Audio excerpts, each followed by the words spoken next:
Merci, monsieur le maire. Mes chers collègues, chers Montreuilloises, chers Montreuillois, le conseil municipal doit rendre son avis préalable à la déclaration d'utilité publique pour le dossier d'enquête publique sur le prolongement de la ligne 1 entre Vincennes et Val-de-Fontenay. Évidemment, nous y sommes favorables. Nous avons, en tant que socialistes, mais plus largement en tant qu'élus de cette ville, cessé de rappeler l'impératif, bien sûr, de désenclaver les quartiers populaires, en particulier le quartier Bel Air Grand Péché, et d'améliorer l'offre de transport en commun pour un des quartiers qui en est le moins bien pourvu.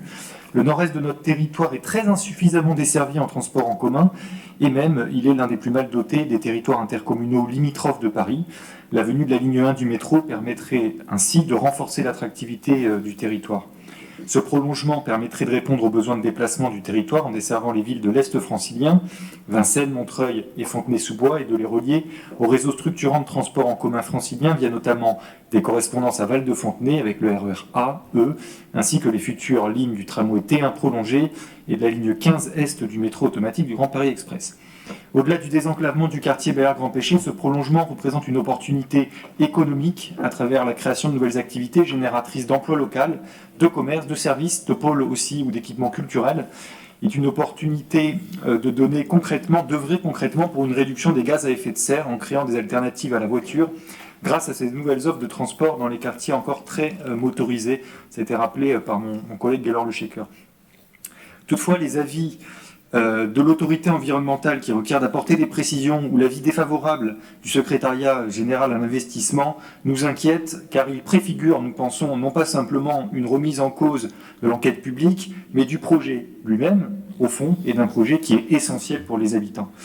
Il nous impose ainsi d'amplifier notre mobilisation aux côtés des acteurs concernés pour que l'enquête publique préalable au projet puisse se tenir. Et je rejoins ou j'appuie ce qui peut être dit par les élus, qui soient d'ailleurs des élus de l'opposition ou de la majorité, car il importe dans des sujets comme ça, pour que les dossiers restent en haut de la pile, que les mobilisations soient les mêmes, que l'on soit élu de la majorité ou de l'opposition pour l'intérêt communal, avec les associations de défense des usagers, avec les citoyens engagés, pour que nous fassions enfin front commun pour défendre l'intérêt et l'urgence de ce projet de prolongement.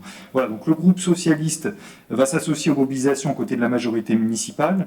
Nous devons faire front commun, faire un lobby institutionnel, politique, citoyen, pour que le prolongement de la ligne puisse voir le jour, et de ce fait que l'enquête publique puisse être réalisée avant la fin de l'année. Nous soutenons du coup également le vœu qui va être présenté, associé à cette délibération, et demandons que le gouvernement confirme son soutien à ce projet structurant et s'engage sur son calendrier, car nous refusons que document après document, les dates glissent sans que nous puissions avoir des précisions et un engagement ferme de l'État sur ce sujet. Je vous remercie. Merci beaucoup, Madame Yunis, vous avez la parole. Merci, Monsieur le maire.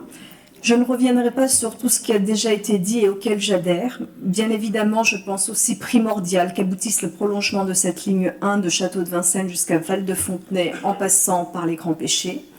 Il s'agit là d'un enjeu majeur pour le désenclavement du quartier du Bel Air Grand Péché. Je soutiendrai toute initiative entreprise pour mobiliser afin d'obtenir ce prolongement tant attendu. Je voudrais profiter de cette délibération consacrée au transport en commun pour aborder la question des bus. En effet, la couverture en bus de toute cette partie du territoire de notre commune, non encore raccordée à des infrastructures lourdes de transport, pose de plus en plus problème. En anticipant la perspective de l'arrivée du tram et de la ligne 11, beaucoup de nouveaux logements sont sortis de terre dans le Haut-Montreuil.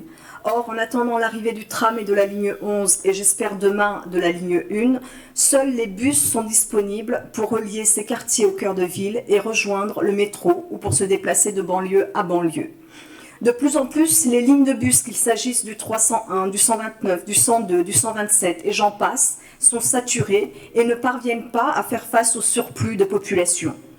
Par ailleurs, les travaux nombreux sur la chaussée, les équilibres nouveaux à créer pour faire cohabiter les bus et les pistes cyclables génèrent un rallongement du temps de trajet pour de nombreuses Montreuilloises et de nombreux Montreuillois et désorganisent le quotidien. La question des mobilités est un enjeu crucial en matière environnementale et la dégradation de l'offre de bus sur cette partie du territoire est de ce point de vue inquiétante. On ne peut pas sérieusement lutter contre l'usage de la voiture individuelle si les horaires de bus ne sont pas fiables, si les bus sont toujours bondés aux heures de pointe et si les temps de trajet sont déraisonnablement augmentés. Si on veut réduire la place de la voiture, il est aussi fondamental d'avoir une offre de transport en commun qui permette de se déplacer convenablement. Cette question est aussi un enjeu social important, car ces bus sont aussi ceux qui desservent les quartiers les plus défavorisés de la ville, ainsi que de nombreux foyers de travailleurs. Cette dégradation des conditions de transport en bus accentue le sentiment de relégation que peuvent éprouver nos concitoyennes et nos concitoyens qui habitent ces quartiers populaires. On ne peut pas rester indifférent à cette situation.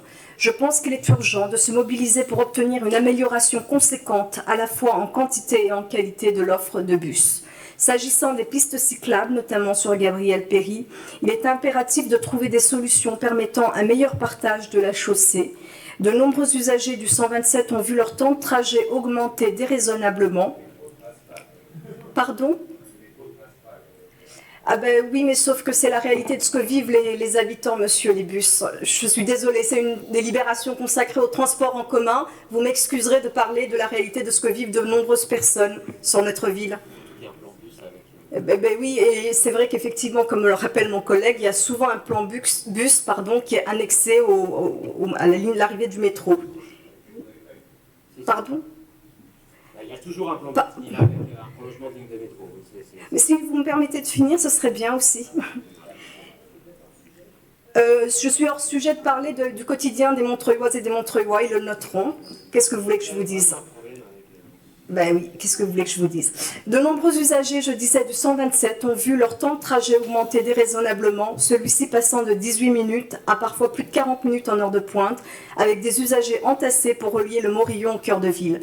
Ce sont là des conditions de transport auxquelles nous ne pouvons pas rester indifférents et il est donc urgent que la municipalité prenne le sujet à bras-le-corps. Je vous remercie. Merci beaucoup. Madame K, vous avez la parole. Merci. Monsieur le maire, mesdames et messieurs les conseillers municipaux, chers Montreuillois,